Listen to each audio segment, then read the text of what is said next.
कभी कभी हम मेन इवेंट की चमक धमक के चक्कर में असली फाइट के बारे में ही भूल जाते हैं। मुझे पता है कि एक अनबिलीवेबल सी चीज़ करने की कोशिश करेगा वॉल्कनस के मेन इवेंट में, और मेन इवेंट में ये तय होगा कि कौन number one pound for pound है। बट जो को मेन इवेंट है, मेरा मानना है कि इस पूरे UFC 284 का सबसे बेहतरीन फाइट अगर कहीं है तो वो है को मेन इवेंट में। Welcome to Indian fight junkie. Indian fight junkie में आप सभी का स्वागत है। मैं अगर ये नहीं बोलूँगा तो नोटोरियस बोलेगा सर आपने बोलना बंद कर दिया। हम बात करेंगे पहले याइर रॉड्रिगेज और जॉश एमेट की। इस फाइट ये वीडियो रिलीज़ करने के बाद कोशिश करूंगा कि मैं दूसरा वीडियो भी आज रिलीज़ कर दूं, क्योंकि कल मैं सफ़र करूंगा, परसों को भी सफ़र करूंगा, मैं फाइट नहीं देख पाऊंगा। कोशिश करूंगा देखने की। तो अभी हम बात करेंगे याइर रॉड्रिगेज वर्सेस जॉश एमेट। ये मेरा मानना है कि इस UFC 284 की सबसे बेहतरीन, सबसे इम्पॉर्टेंट और सबसे रेलेवेंट फाइट है। और क्योंकि 50-50 है, 50-50 तो नहीं कह सकते, 52-48 है, इसीलिए भी ये इम्पोर्टेंट है, क्योंकि दोनों ही फाइटर जीत सकते हैं। ठीक है, पहले हम याइर रॉड्रिगेज की बात करेंगे, फिर हम जॉश एमेट की बात करेंगे, फिर अगर हमें वो गेम प्लान बनाना हो कि इसको कैसे जीतना चाहिए, उसको कैसे जीतना चाहिए, तो इन सब चीज़ों के बारे में बात करेंगे।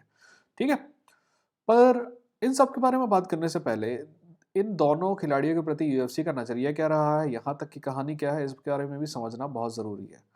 अभी तक आपने और मैंने, हम सभी ने देखा है कि याइर रॉड्रिगेज को जो है कुछ ज़्यादा ही चांसेस मिल रहे थे स्टार्ट में।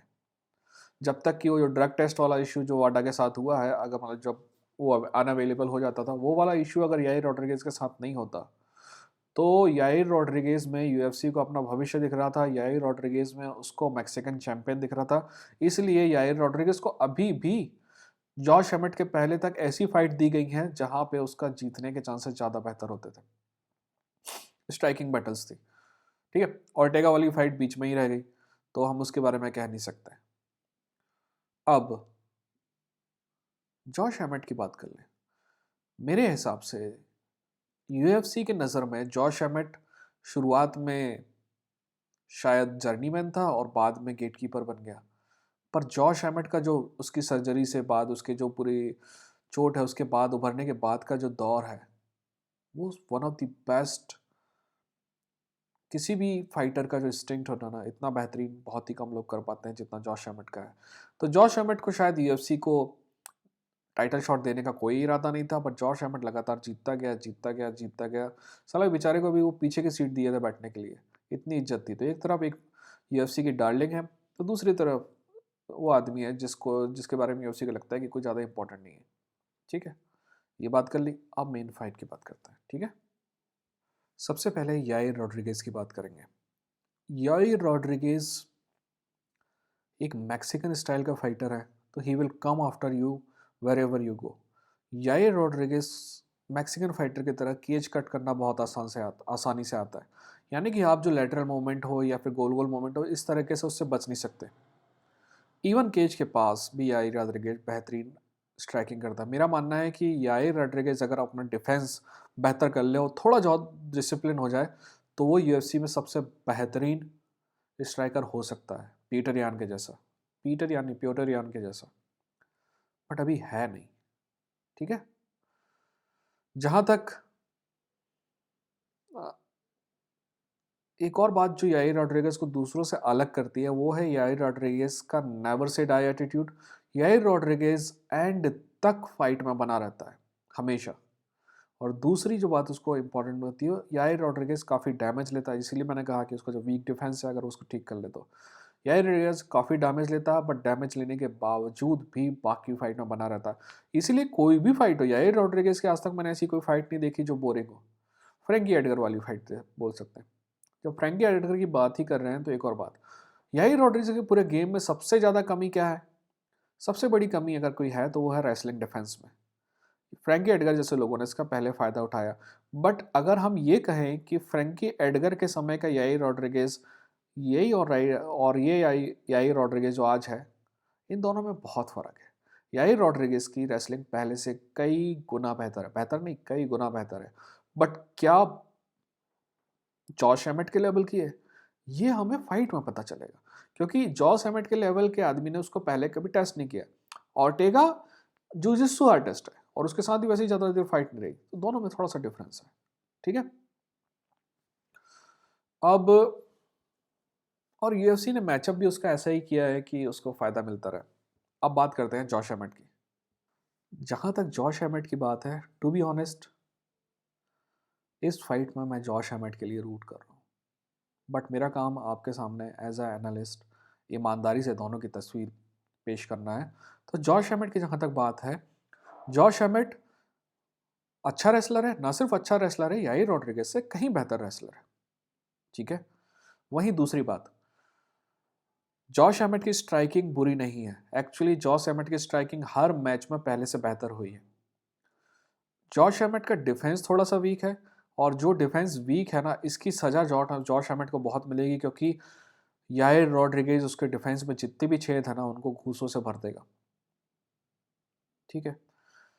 एक बात यहाँ तो मैंने आपको कम ही बताई कि जॉश एमेट की स्ट्राइकिंग में क्या कमी है। दूसरी बात, जो जॉश एमेट और याइर रॉड्रिगेज में वो कॉमन है, वो दोनों ही अच्छा खासा डैमेज लेने के बाद भी फाइट में बने रहते हैं।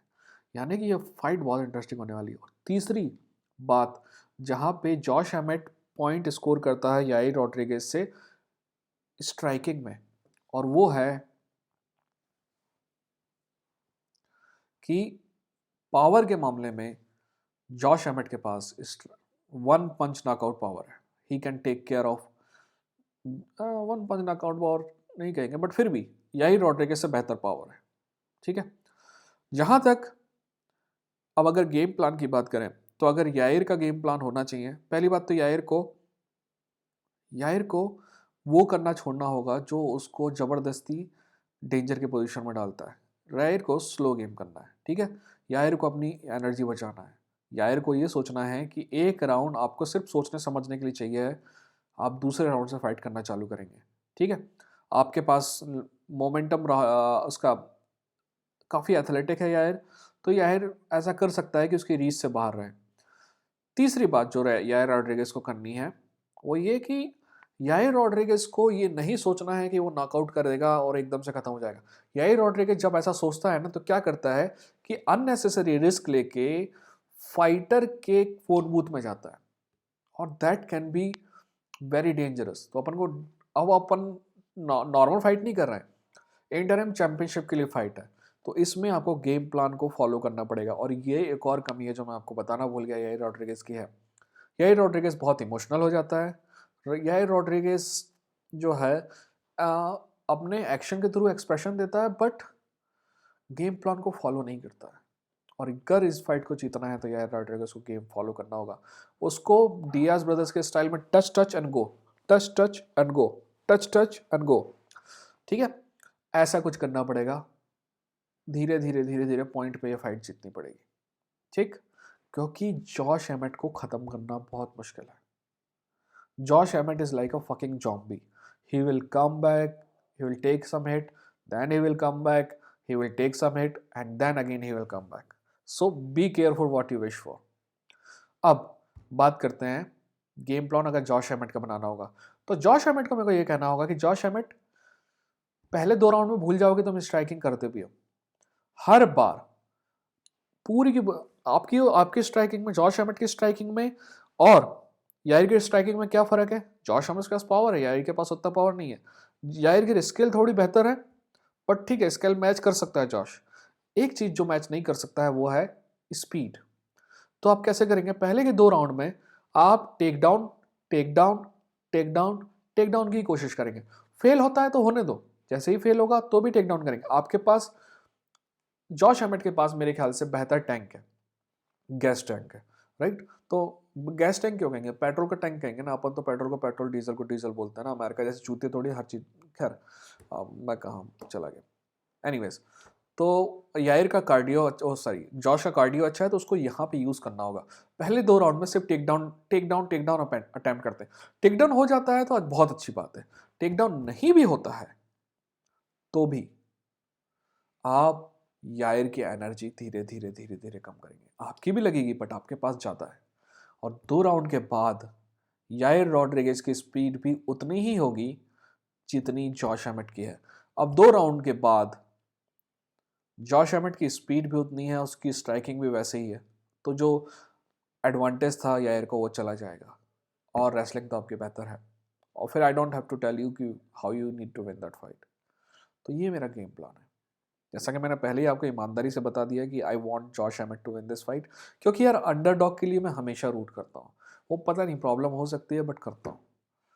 अब जहाँ तक याइर रॉड्रिगेज की बात है, तो मेरा दिमाग कहता है कि याइर रॉड्रिगेज को जीतना चाहिए, दिल कहता है जॉश एमेट को जीतना चाहिए। बट अगर मेरे पास पैसा होता ना, हाँ अगर मेरे पास पैसा होता तो जॉश एमेट को लगाता। आप बताइए आपका क्या ख्याल है? ठीक है, अभी कोशिश करूँगा कि मैं आपका मेन इवेंट वाला वीडियो भी बना लूँ और वो भी रिलीज़ कर दूँ आज या फिर कल कर दूँगा। ठीक है, अपना ख्याल रखिए, अपनों का ख्याल रखिए। ये था इंडियन फाइट जंकी, लड़ेंगे जीतेंगे।